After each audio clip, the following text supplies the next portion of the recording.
2.2 lakh people might have already been infected by COVID-19, and this is as per medical experts. Now, this doesn't not only talk about the way we discipline ourselves, it also talks about the way we as community should behave. Now, considering it takes 4 to 5 days for a person to develop symptoms, it takes another 2 to 3 days for a person to actually get his report and see whether he's tested positive. Now that means we're talking about at least 5 to 10 days for a person who's already been infected. Now this is very, very shocking. My name is Pawan Sriram and I'm the CEO of LearnEngage. And as a part of my Q&A this week, I wanted to bring to you understanding of how COVID-19 is spreading very large in residential communities. At a place that I live, we have 5,000 residents. And it's imperative to know what kind of precautions we need to take as individuals, discipline ourselves, understand myths and misconceptions, and more importantly, make sure that the community is safe at large. Series this evening. A very need of the hour is what I've picked up as a topic, and we're going to talk about COVID-19, how resident communities and homes and individuals can take precautions. I have with me today Dr. Ganesh Pratap, interventional pulmonologist and head of respiratory medicine at Prakriya Hospitals.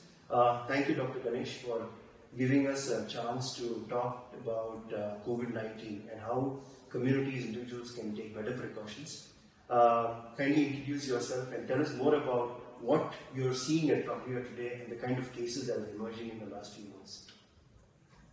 Thank you very much, Pawan. So, I myself, Dr. Ganesh Pratap, am an interventional pulmonologist, basically a lung specialist, heading the Department of Respiratory Medicine, Prakriya Hospital, Bangalore.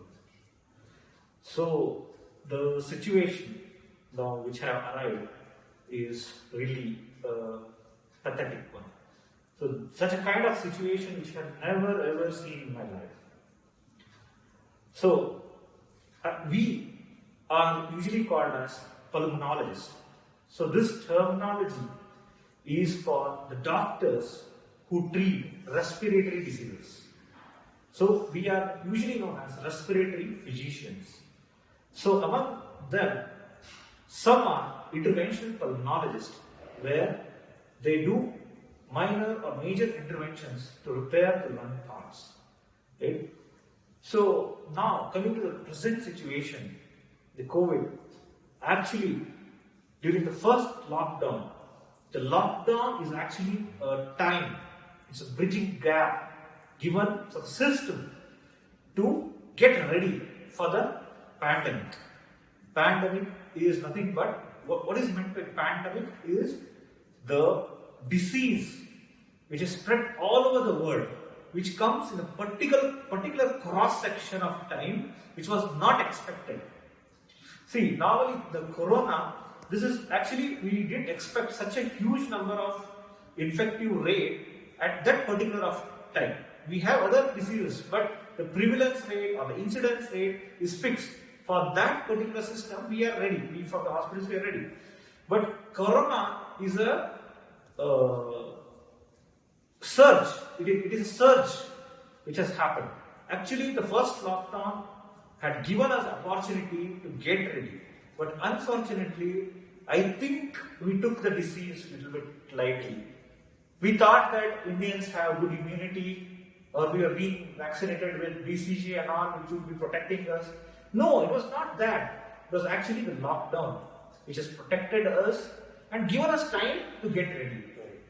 And now we are already in the situation where we are facing the acute emergency. The pandemic is here. That time we didn't have the disease, but we had the fear. Now we have the disease, but we don't have the fear, unfortunately. Absolutely. So, Dr. Ganesh, how have you been seeing this virus change its form over the last four or 5 months? From the time it happened in February and to now, people are talking about being airborne. What has been your experience of seeing these patients? Yes. Actually, since last 2 weeks, we are seeing acute surge in the number of cases. Once the lockdown was opened up, the disease was very much rampant. We could see people coming from each and every part of Bangalore. Right? So, this emergency, this disease is not sparing anyone. And my personal experience, there is no contact, nothing like travel history. Those things are not there right now. The disease is everywhere. What I feel is the disease is in the air now. It's the air, it's the community. People come from different places. They say to me that they never get exposed, they're never out of the house, but still they are positive. They're getting the symptoms.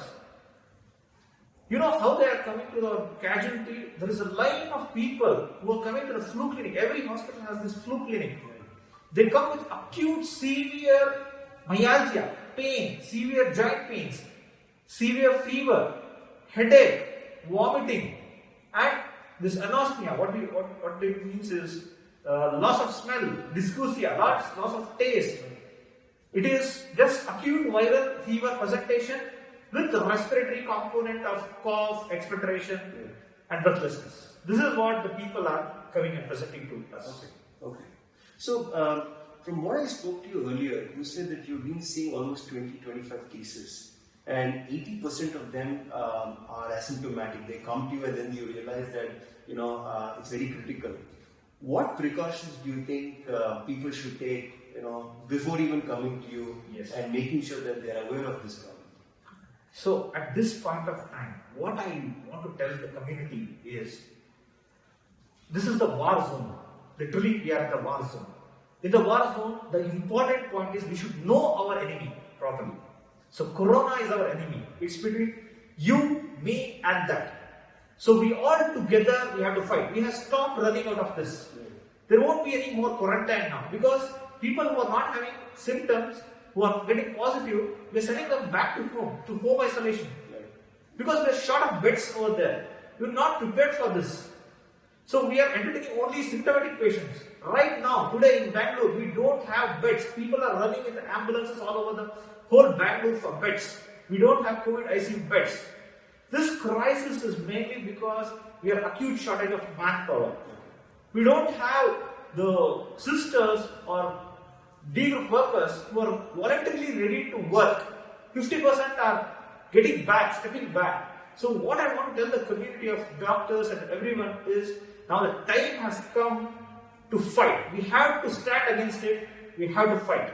So because one or the other day, once the lockdown gets opened, we all are going to get infected by this. The only thing is, we should know how to escape this, because we know that 85% of people are asymptomatic. That means, if we take the population of 1.2 crore of Bangalore, 80 lakh people will be asymptomatic. 15 lakh will be symptomatic. Among 15 lakh people, around 5 lakh people may go critical, for which the whole Bangalore is not literally ready. So this lockdown, what is being given is to get ready. So all the hospitals in the city are running up, they are making extra beds, they are calling for the doctors, they are calling for the nurses, they are removed the parking lots, they have put up beds over there, they have put up beds on the top roof. This condition I have never ever seen in life. So I request all the people, I think no media people can enter the war zone and see, because they are all forbidden there. So I was there in the war zone. I see the patients who are coming. Now the disease in front of us. This thing is not being shooted anywhere. Nobody knows this. So I want everyone to be aware of this condition, that we all together will fight it. So as I made you all people aware, just I told the list of symptoms you should be aware of. Sure. The people who are more critical, the 15% symptomatic and 5% people who are going criticality, are the people who are having comorbidities like pre-existing disease, hypertension, diabetes, or any pre-existing respiratory diseases, are the people who are going into critical condition. Right. So rest of them are coming with acute myalgia, fever. So whenever, what I want to educate our community or give the awareness is, whenever they have these set of red flag signs in them, they should directly pitch into the flu clinic. Now every hospital in the city has separate flu clinic. Right. Voluntarily they have to go to the flu clinic, they have to meet the doctor, they have to enumerate their symptoms. If they are suspect, they will be swabbed immediately. The swab will come within 48 hours. Then we know what is the status, whether positive or negative. Then it will be treated accordingly. Yeah. Okay.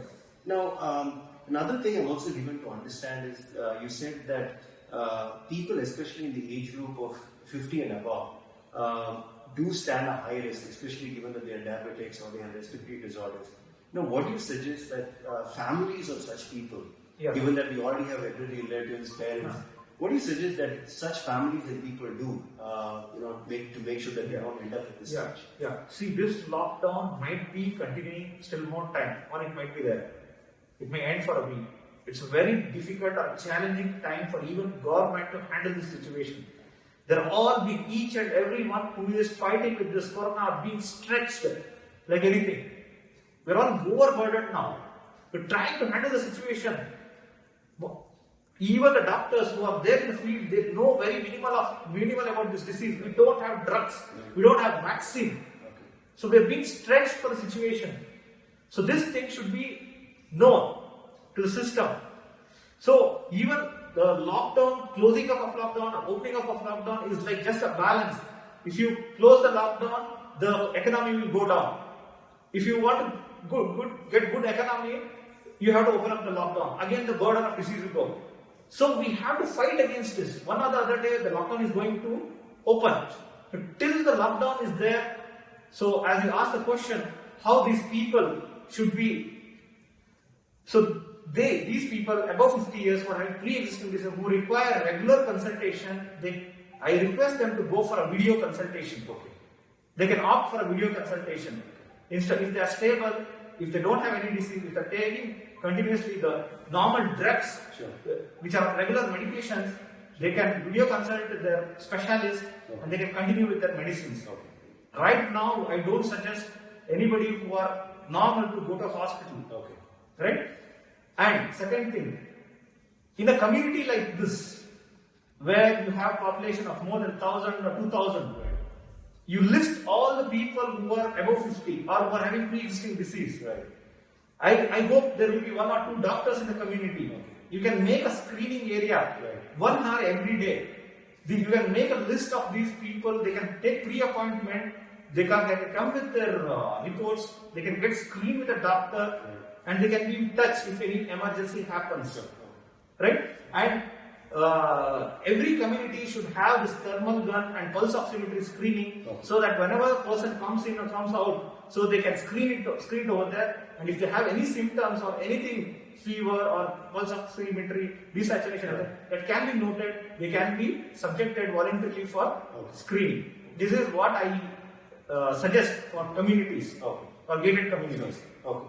Now, one other point that we also spoke about, and I think a lot of people are buying over-the-counter immunity boosters, drugs, they're using herbal kashaya and all that. Do you think that's a good way of making sure that we don't have COVID at all? Or? There is nothing which can protect us from getting infected by COVID. If there is something the pharma industry is ready to put billions and billions of dollars to get it. Really, it is working. Right now, there is nothing. Immunity boosting is a big concept. What are the things which boost our immunity? Are really this natural food items, like your eggs. Egg is a complete protein. It builds your protein. You don't have any adulteration in it. So I request all the people not to go for a pre-prepared packaged products. I want them to have the natural things, natural vegetables. Then they can have citrus fruits which are rich in vitamin C, calcium-rich ragi, jawar.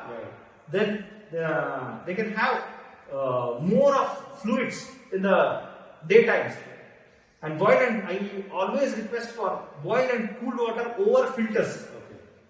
Boiling the water at a degree of 100 degrees, it kills most of the viruses or bacteria. So boiled and cooled water is preferred over the filter water, whatever the filter they might be having. And I don't recommend any volunteer supplementation on counter. This is what will protect. And what I ask for the mankind is avoid these junk foods or refrigerated products which will aggravate your cough, which will aggravate your cold, so that you may get some normal infection also. But the situation is not ready to handle your normal thing in corona, so you may get biased, you may go panic. So unnecessarily don't invite the normal infection also. Stay safe, stay secure. That is what I wanted to mean. You've done a wonderful job. they're doing their job. I'm really thankful for them till now, whatever they have done. But there are some challenges for them also. If we stand in their shoes, then only we can understand. The system, what is there? There is a balance between the lockdown and the disease. Once you open up the lockdown, disease will increase. Once you do the lockdown, disease will come down, but the financial burden will increase. So it's a very difficult situation for the government also. They have done maximum things. They have done the beds, they have done the infrastructure, they have purchased the land, they have built a building, they have bought the beds, they have bought the equipment. The most critical part here is we are not having the equivalent number of manpower. We are short of manpower. The number of people who were working in the medical system was for the normal diseases. The corona is an add-on disease. We require still more manpower for this.